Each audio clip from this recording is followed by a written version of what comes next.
अस्सलाम वालेकुम स्टूडेंट्स। क्या आपको ये पता है कि वन स्टेप इक्वेशन क्या होती है? हमारे पास एक इक्वेशन है x plus 5 is equal to 12। ऐसी कौन सी x की वैल्यू है जो इस स्टेटमेंट को ट्रू करेगी, यानी कि जो बोथ साइड्स ऑफ इक्वेशन को इक्वल कर देगी? तो चलिए देखते हैं।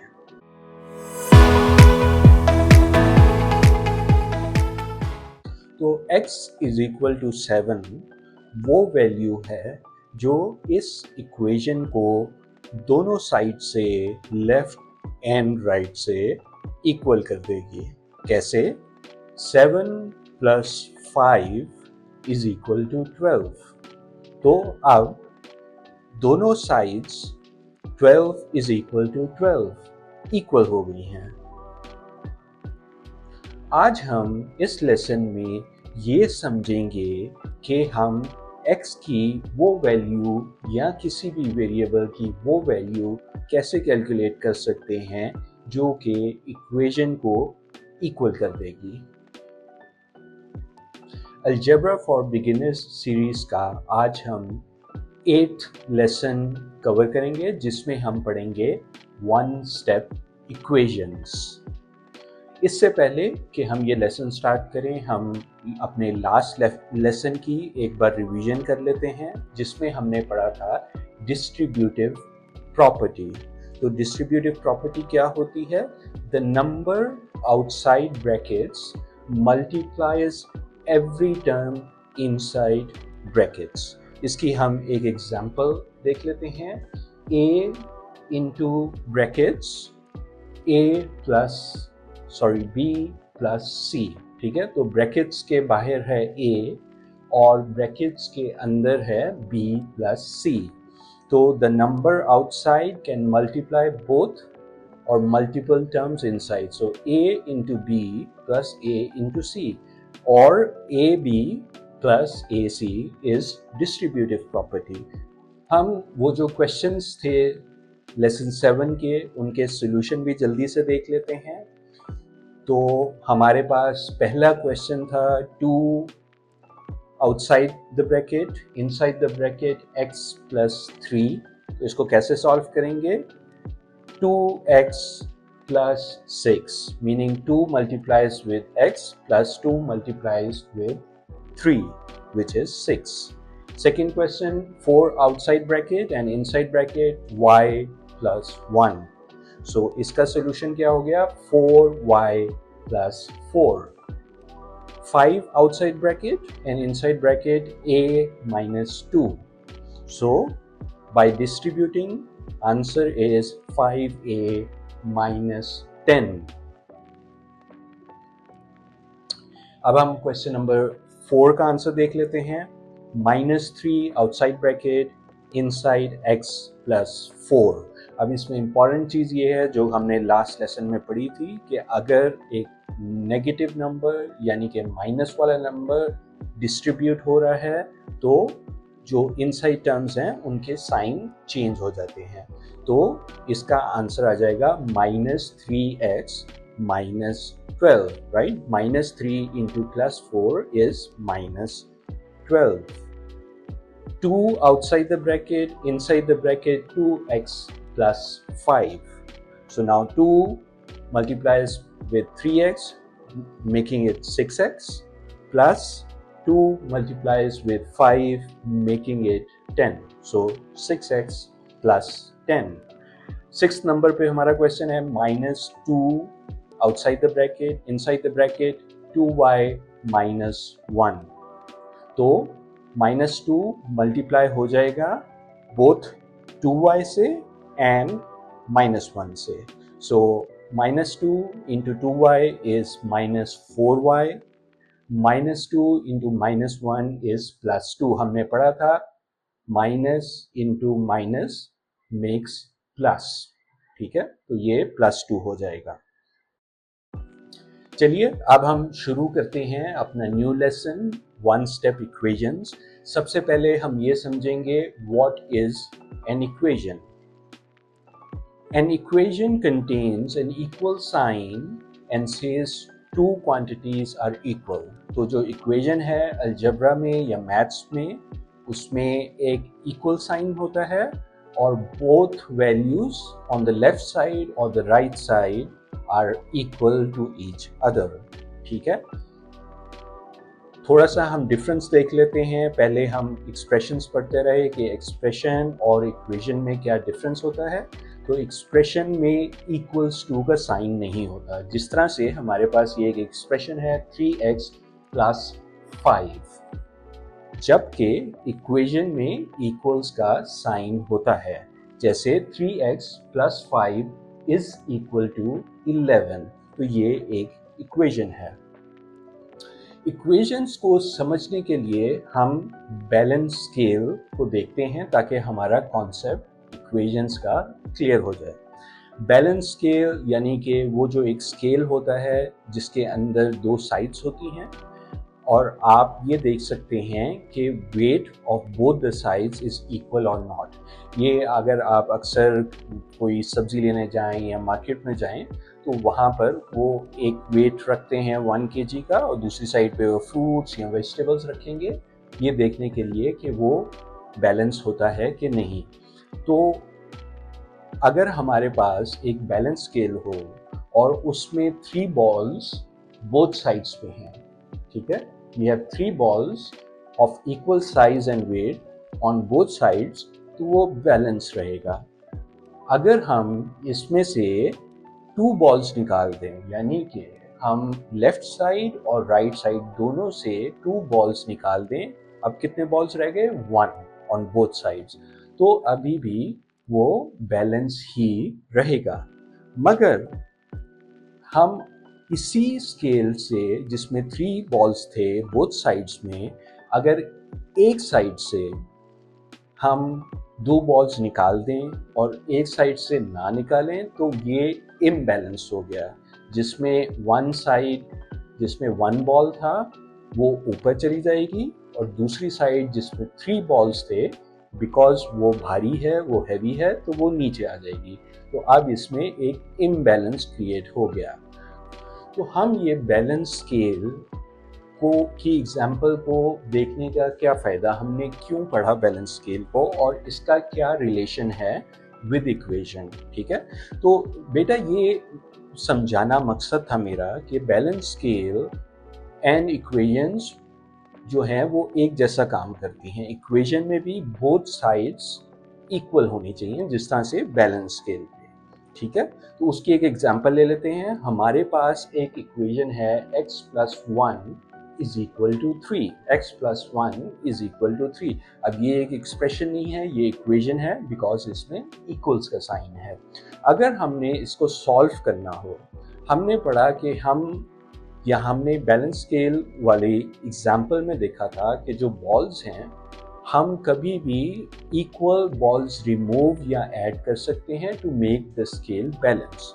इसी तरह से इस इक्वेशन में से भी हम एक सेम नंबर माइनस कर सकते हैं या प्लस कर सकते हैं from both sides and the equation remains balance. तो अब हम क्या करेंगे, ये जो हमारी इक्वेशन है x plus 1 is equal to 3, हम बोथ साइड से -1 कर देंगे। कि क्यों करेंगे वो मैं आपको थोड़ी देर में बताता हूँ। तो अगर हम -1 करें फ्रॉम बोथ साइड्स, तो ये इक्वेशन बन जाती है x plus 1 minus 1 is equal to 3 minus 1। अगर हम इसे सॉल्व करें तो हमारे पास बन जाता है x इज इक्वल टू 2। कैसे कि x प्लस 1 माइनस 1 कैंसिल हो गए, ये इक्वल है, तो x रह गया। And on the right side हमारे पास 3 माइनस 1 जो कि 2, right. So x is equal to 2, तो हमारे पास x की वैल्यू आ गई 2। ठीक है, अब ये हमने -1 क्यों किया, बोथ साइड से -1 क्यों किया, इसे समझने की कोशिश करते हैं।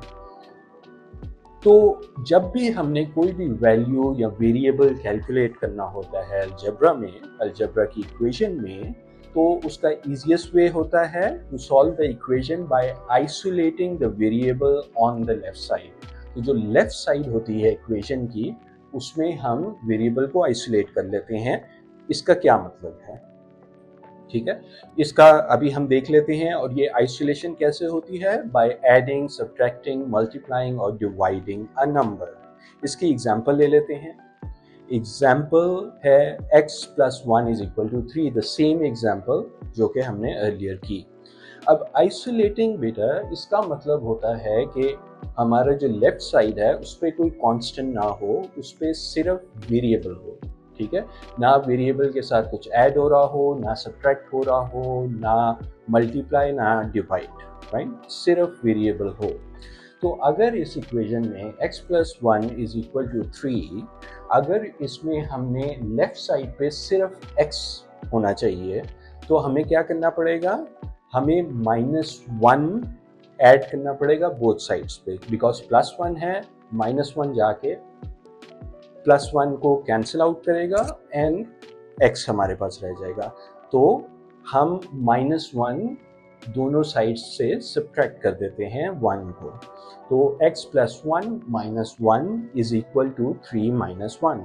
अब बिकॉज हमने 1 को सब्ट्रैक्ट किया फ्रॉम बोथ साइड्स, तो ये बैलेंस्ड इक्वेशन है। अगर हम सिर्फ वन साइड से करते तो ये इनवैलिड या इम्बैलेंस्ड इक्वेशन हो जाती। तो अब हमारा आंसर आ गया x इज इक्वल टू 2, ठीक है। तो इस तरह से हम वन स्टेप इक्वेशंस को सॉल्व करते हैं। हम कुछ और एग्जांपल्स ले लेते हैं, एडिशन की एग्जांपल ले लेते हैं। हमारे पास x plus 3 is equal to 10 है, ठीक है। इसमें अगर हमने x की वैल्यू कैलकुलेट करनी है, तो हमारे पास लेफ्ट साइड पे क्या है, x plus 3, we want to make it x। तो हम कौन सा ऐसा नंबर है जिसको सब्ट्रैक्ट कर सकते हैं जिससे सिर्फ x रह जाए, 3, राइट। सो हम इक्वेशन की बोथ साइड से 3 को सब्ट्रैक्ट करेंगे। x plus 3 minus 3 is equal to 10 minus 3, right. तो इसका आंसर आ गया x इज इक्वल टू 7। एक और एग्जांपल कर लेते हैं। हमारे पास है a plus 8 is equal to 15, right.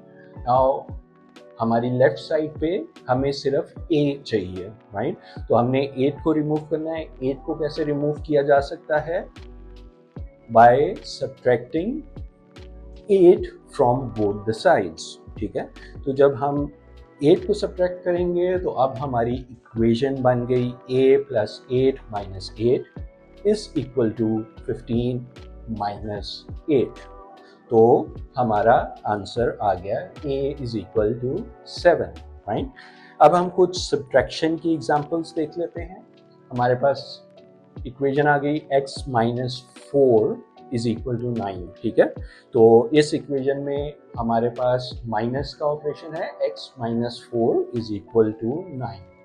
अब हमने लेफ्ट साइड पे आइसोलेट करना है x को, यानी कि हमने -4 को ख़त्म करना है वहाँ से। तो -4 को कैसे ख़त्म किया जा सकता है, अब हमें एक नंबर ऐड करना होगा। वो नंबर कौन सा होगा, 4, ठीक है। तो हम बोथ साइड्स पे 4 को ऐड कर देंगे। तो अब ये इक्वेशन बन गई x minus 4 plus 4 is equal to 9 plus 4, ठीक है। ये बैलेंस इक्वेशन है बिकॉज हमने बोथ साइड्स पे 4 को ऐड किया। तो हमारे पास आंसर आ गया x इज इक्वल टू 13। एक और एग्जांपल देख लेते हैं, y minus 7 is equal to 5, right. अब हमने y को आइसोलेट करना है ऑन द लेफ्ट साइड। तो y को कैसे करेंगे, बाय रिमूविंग -7। -7 को कैसे रिमूव करेंगे, बाय एडिंग 7, ठीक है। तो हम 7 को ऐड कर देंगे बोथ साइड्स। तो y minus 7 plus 7 is equal to 5 plus 7, ठीक है। तो हमारा आंसर आ गया y इज इक्वल टू 12, ठीक है। अब हम कुछ ऐसी एग्जांपल्स देख लेते हैं जिसमें मल्टीप्लिकेशन का ऑपरेशन यूज हो रहा हो। 3x is equal to 12। अब 3x आपको पता है कि 3 इंटू एक्स होता है, so 3 into x is equal to 12। अब हमने x को आइसोलेट करना है on the left side, meaning कि हमारे पास सिर्फ x रह जाना चाहिए। हमने 3 को जो कि मल्टीप्लाई हो रहा है x से, उसको वहाँ से रिमूव करना है। तो उसको कैसे रिमूव किया जा सकता है? कोई भी नंबर 3 हो, उसको रिमूव करना हो, मीनिंग उसको 1 बनाना हो, तो कैसे हम कर सकते हैं? By dividing it with 3। तो हम बोथ साइड्स पे इक्वेशन की बोथ साइड्स पे 3 को डिवाइड कर देंगे। सो हमारी अब इक्वेशन बन जाती है 3x divided by 3 is equal to 12 divided by 3। So again अगर हमने सेम नंबर डिवाइड किया बोथ साइड्स पे तो इक्वेशन रिमेन्स बैलेंस्ड। ठीक है, तो अब हमारे पास आंसर क्या आ जाएगा? जब हम 3x को 3 से डिवाइड कर रहे हैं तो 3 और 3 कैंसिल हो गया, x रह गया, and on the other side 12 divided by 3 is equal to 4। इसकी एक और एग्जांपल देख लेते हैं। 5y is equal to 20। ठीक है, 5y इज इक्वल टू 20। अब y को हमने आइसोलेट करना है, 5 को हमने 1 बनाना है। ठीक है, ताकि 1 मल्टीप्लाई बाय y हो, विच इज y। तो 5 को हम 1 कैसे बना सकते हैं? By dividing it with 5। ठीक है, तो हम इस इक्वेशन में बोथ साइड्स पे 5 डिवाइड कर देंगे। So 5y divided by 5 is equal to 20 divided by 5। अब ये आंसर क्या आ गया? y is equal to 4। ठीक है, 5y डिवाइडेड बाय 5 y रह गया, एंड 20 डिवाइडेड बाय 5 इज 4। अब हम कुछ डिवीजन की एग्जांपल्स देख लेते हैं जहां पर डिवीजन का ऑपरेशन यूज हो रहा हो। अब यहाँ पर आप देखेंगे जो इक्वेशन है वो है x डिवाइडेड बाय 4 और x ओवर 4। जब अलजेब्रा में नॉर्मली या मैथ्स में भी जो डिवीजन है उसको हम ओवर यूज करते हैं। सो x ओवर मीनिंग x नीचे एक line and then 4. So x over 4 is same as x divided by 4. So x over 4 is equal to 6. Right? X divided by 4 or x over 4 is equal to 6. अब इसको हमने solve करना हो तो हम इसको मल्टीप्लाई कर देंगे विद 4। ठीक है, अगेन हम वही काम कर रहे हैं, हम x को आइसोलेट कर रहे हैं, मीनिंग के जो x के नीचे 4 है उसको हमने ख़त्म करना है। तो अगर एक चीज़ डिवाइड हो रही है, अगर वही नंबर हम मल्टीप्लाई कर देंगे तो वो 1 बन जाएगा। ठीक है, 4 डिवाइडेड बाय 4 इज 1। सो हमने बोथ साइड्स ऑफ इक्वेशन को मल्टीप्लाई कर दिया विद 4, राइट।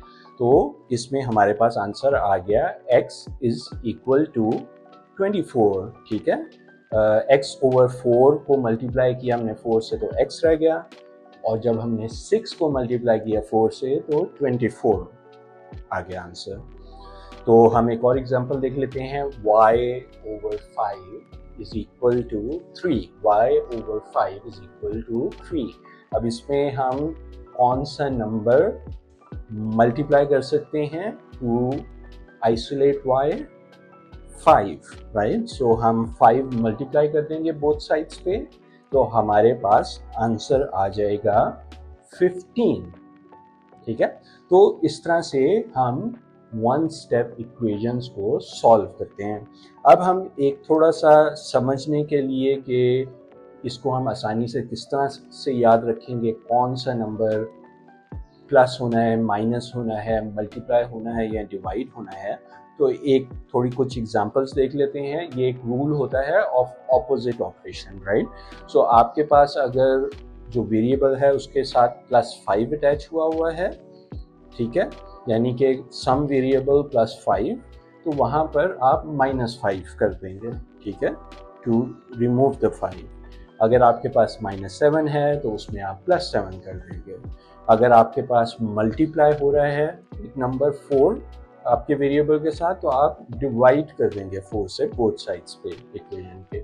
अगर आपकी इक्वेशन में जो वेरिएबल है उसके नीचे या वो डिवाइड हो रहा है बाय नंबर 3, तो आप उसको मल्टीप्लाई कर देंगे विद द नंबर 3, ठीक है। तो नंबर सेम रहता है, ऑपरेशन ऑपोजिट हो जाता है, तो इससे हम आइसोलेट कर देते हैं अपने वेरिएबल को।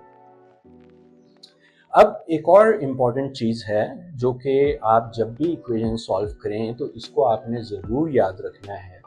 जब आपके पास वेरिएबल की वैल्यू आ जाए तो आप उसकी वैल्यू को चेक भी कर सकते हैं कि वो करेक्ट है या नहीं।